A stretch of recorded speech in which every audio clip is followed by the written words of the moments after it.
voice in your head? The one that said, sneak away.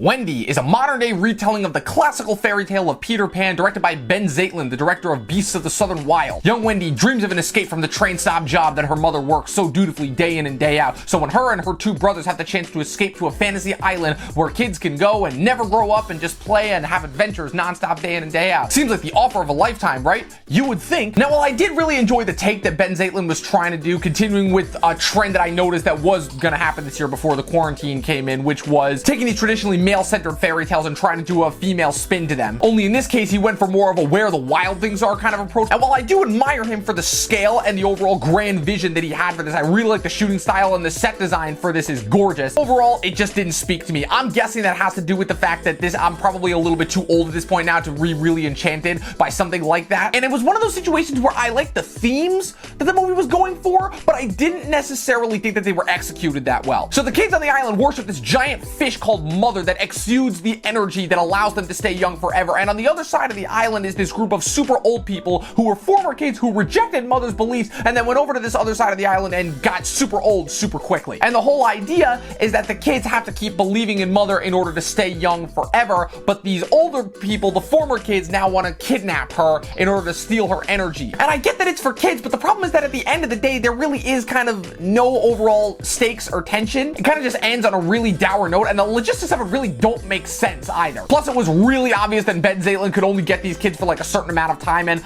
I don't like to dog on kid actors too much because they don't have a lot of experience, but I wish, I get it, he was going for more of a natural feel, but I just wish that these characters were more compelling because the problem is they just weren't to me. Interesting idea for a movie, really like the approach and the balls that it took in order to make this, but at the end of the day, it just wasn't my cup of tea.